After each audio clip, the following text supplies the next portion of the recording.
Mpiasam-panjakana maha-fehy tanteraka ny tontolon'ny teknolojia vaovao ao anatin'ny fanatanterahana ny asa Isan'ny nodinihina akaiky izany ao anatin'ny fihaonambe Isantsokajy na ilay antsoina hoe assise sectorielle. Ny isanjaton'ny mpiasam-panjakana eto Madagasikara fotsiny no maha-fehy teknolojia avy lenta araka ny nambaran'i Horace Gatien, minisitry ny asa ny fampianarana teknika sy ny fampiofanana arak'asa. Isan'ny nodinihina tokoa izany nandritra ny fihaonambe Isantsokajy na assise sectorielle mikasika ny teknolojia mpifandraisana sy serasera izay nisokatra tetsy amin'ny Antenimieran'ny varotra sy ny indostria etsy Antanimieran'ny. Zao araka ny lazain'ny président Goticom teo dia vitsy loatra ho izy ny olona izay mahafehy ny teknolojia vaovao nefa tena ilaina amin'ny fanatanterahana ny asa na aiza na amin'ny antokon'asan'inona na amina sokajin'asan'inona dia ilaina foana ny nouvelle technologie.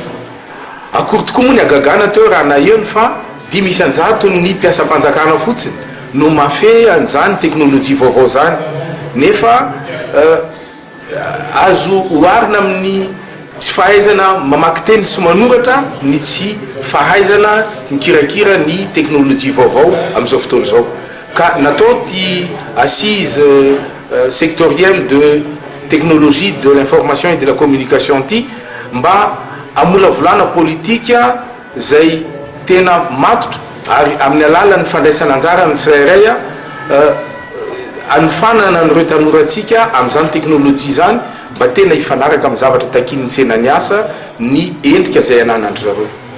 Mpizaika avy amin'ny sehatra maro samihafa no nandray anjara tamin'ity fihaonambe Isantsokajy mikasika ny teknolojia mpifandraisana sy ny serasera izay karakaray ministeran'ny asa, ny fampianarana teknika sy ny fampiofanana arak'asa ity. Ahitana mpandrara avy amin'ny sehatra tsy miakina, olon-tsotra no tsongaina ary solon-tena ministera-pia. 2 andro ny faharitan'ity fihaonambe ity.